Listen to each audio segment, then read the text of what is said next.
Setelah beberapa waktu lalu, Maya Rumantir melangsungkan acara pranikah di Gereja Pondok Indah. Kemarin Rabu 13 April, giliran ia bersama pria pilihan hatinya, Takala Gerard Manumpak Hutasoit, melangsungkan acara pemberkatan di Gereja Katedral Jakarta Pusat. Berbeda dengan sikap Maya sebelumnya di acara pranikah, kali ini Maya sepertinya bersikap lunak terhadap para wartawan yang telah menunggunya selama beberapa jam. Nah pemirsa, inilah komentar Maya Rumantir.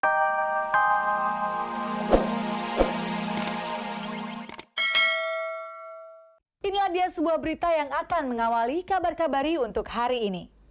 Manusia berencana, Tuhan pula yang menentukan. Pemirsa, mungkin untuk saat ini pepatah tadi sangat tepat bila ditujukan pada pasangan mentalis Deddy Corbuzier dan telepatis Kalina. Pasalnya sampai dengan saat ini belum ada tanda-tanda kalau keduanya akan segera melenggang ke pelaminan. Padahal beberapa waktu sebelumnya, keduanya mengaku telah menentukan tempat dan bulan pernikahan.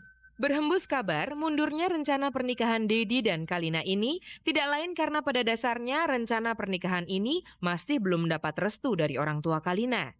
Deddy dan Kalina yang kami temui usai acara konferensi pers Indonesian Magic Ghost International membantah kabar tersebut. Itu tidak betul karena sebenarnya tidak ada masalah dengan orang tua Kalina sendiri.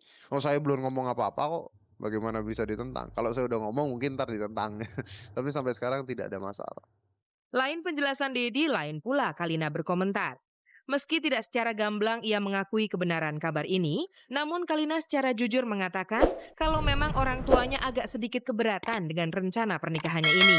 Nah, papaku sih dia bangga gitu loh, dia bangga punya calon menantu seorang Deddy Corbuzier. Tapi permasalahan ini karena beda agamanya itu kan, kenapa kalau misalkan lebih baik dengan orang yang seagama. Aku bilang aku kasih pengertian ke orang tuaku, apakah bisa menjamin kalau misalkan menikah dengan satu agama tuh bisa langgeng. Menurut Deddy, salah satu penyebab munculnya kabar tidak sedap ini karena perbedaan keyakinan yang mereka anut. Padahal selama ini Deddy berpendapat perbedaan keyakinan bukanlah batu penghalang terbesar mereka.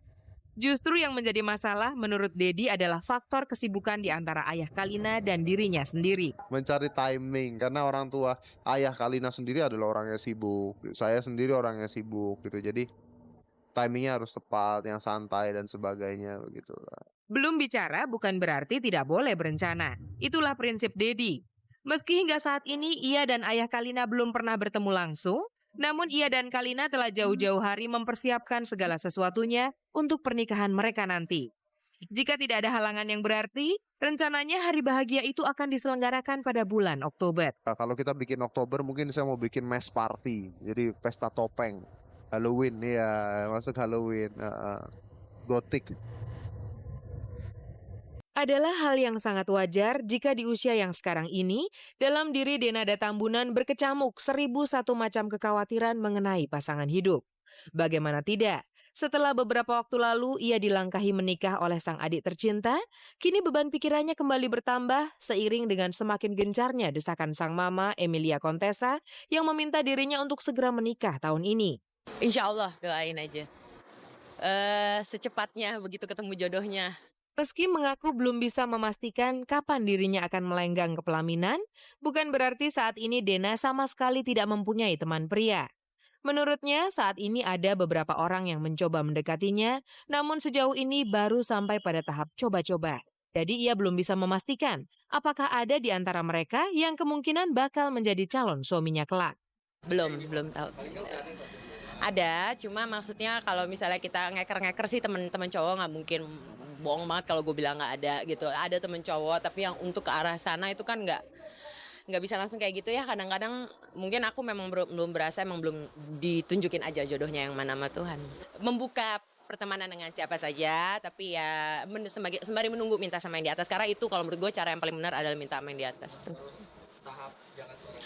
Enggak lah, teman-teman biasa aja. Maksud gue tuh teman-teman biasa aja. Belum ada yang tahap untuk pengenalan lebih lanjut, ya nggak ada gitu. Baru berteman, berkawan, membuka. Masa sih sampai sekarang kamu belum dapat calon? Dengar-dengar sih kamu sudah punya calon nih. Kabarnya kamu sekarang lagi deket sama cowok yang tinggal di daerah Setiabudi. Bener nggak sih? Enggak. Kita dekat semuanya dan sangat amat baik semuanya. Bukan, belum tahu.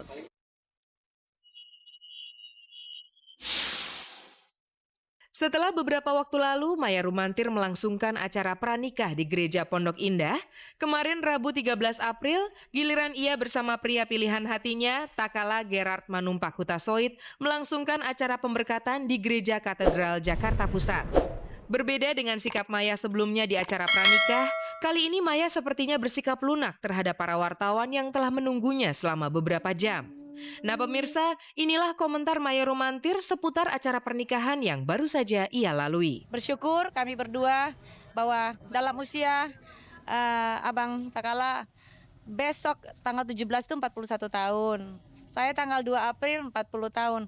Jadi tidak pernah terlambat. Tuhan itu baik untuk semua orang. Mari kita saling mendoakan dan semoga kita semua bisa menikmati apa-apa yang manis dalam hidup ini.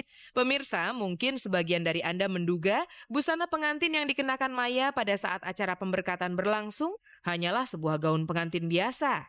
Kalau ada di antara Anda yang berpikir demikian, berarti Anda salah. Jika Anda lebih cermati lagi, pasti Anda akan cukup tercengang. Pasalnya, tidak seperti kebanyakan baju pengantin lainnya, busana yang dirancang khusus oleh Nelwan Anwar itu memiliki berat total 10 kilogram. Entah apa yang terlintas dalam benak Nelwan saat mengerjakan gaun itu. Namun yang pasti, Maya terlihat anggun saat mengenakan busana hasil karyanya tersebut. Maya juga datang dan dia pingin gitu loh, angan-angan dari baju pengantin dia seperti apa, dan begitu dia lihat apa yang saya planning, saya buat itu, karena mengukir di atas kain itu kok dia senang sekali dan itu cocok dengan misi dia. Nah itu yang kita tampilkan. Satu lagi hal membanggakan datang dari dunia musik Indonesia. Untuk kesekian kalinya, Elva Musik beserta rombongannya mengadakan konser di negara Korea Selatan. Dan ternyata, Elva beserta rombongannya mendapat sambutan yang sangat meriah. Pemirsa, untuk lebih lengkapnya, mari kita simak liputannya berikut ini. Paradigma musik sebagai bahasa universal setidaknya telah dibuktikan oleh kelompok musik Indonesia, Elva Jazz and Pop Singer di sebuah negeri ginseng, Korea Selatan, pekan lalu. Elva Jazz and Pop Singer mampu tampil komunikatif dan menyatu rasa dengan publik Korea yang dari segi bahasa dan budaya berbeda dengan Indonesia. Tur konser di 3 kota Korea Selatan ini mencapai puncaknya di sebuah gedung kesenian terbesar di Asia Seoul Art Center. Asal pemirsa tahu, gedung ini merupakan situs sakral kesenian. Jadi banyak aturan yang harus dipatuhi. Misalkan, dilarang berdiri dan bergoyang saat pertunjukan berlangsung. Tapi sang konduktor mendobrak semua tradisi itu. Kami tidak mau disebut berangkat karena Indonesia itu selalu katanya dari hilir menuju ke hulu, tapi sekarang kami sudah sampai di leher. Jadi setelah 2 kali Grand Champion, kemudian kami berangkat dari island yang disebut sisi yang disebut pop, kemudian berangkat ke sisi yang disebut konservatif, barangkali klasikal. Kami akan memainkan musik yang kami sukai dan mempunyai reputasi internasional, maka terimalah itu dengan fakta. Kepuasan juga datang dari sang promotor yang berani mengontrak kelompok musik ini selama 10 tahun ke depan untuk hilir mudik ke berbagai kota di Korea Selatan. We are go to restaurant and then talking later. Some talking. Are you happy also? Are you happy? Tampilnya Elva Jazz and Pop Singer ini untuk yang kedua kalinya. Setelah pertengahan tahun lalu, mereka juga sukses menggoyang Korea. Antusiasme publik Korea diawali ketika mereka memenangkan lomba choir Olimpiade dan menyisihkan kelompok musik asal Korea. Dan tidak disangka pula begitu besar perhatian mereka terhadap lagu dan musik mereka. Bagus banget. Kalau bisa datang lagi. Soalnya ya kalau bisa datang ke Jepang. Soalnya saya tinggal di Jepang. Bangga banget jadi orang Indonesia. Oke. Boleh. Suatu pengobat kerinduan nih buat tanah air, ya betul, buat tanah air. Semoga musik Indonesia tetap maju, oke lah. 너무 재밌었어. 너무 좋았고요. 감동. 너무 기대 이상으로 너무 재밌었어요. Daripada mereka mikir sebelum nonton, itu terlalu bagus sekali. Nikmati sekali. 꿈을 바꿨어요. Kumul buruk. Mereka ganti apa namanya nanti future dream. Buruk. 그 노래 Dia juga mau nanti jadi singer seperti Elva. 야 엘파짱 하나 둘 셋.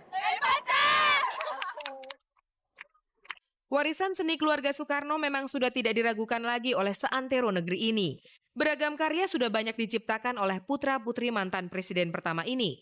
Melihat potensi luar biasa ini, pendatang baru dunia hiburan Paundra Karna sengaja memanfaatkan kepiawaian Sukmawati Soekarno Putri yang tidak lain anak Soekarno dan juga ibundanya tercinta ini untuk menulis rangkaian lirik lagu untuknya. Paundra ngajak saya, Mama ngisi dong satu lagu gitu. Tapi saya kelemahannya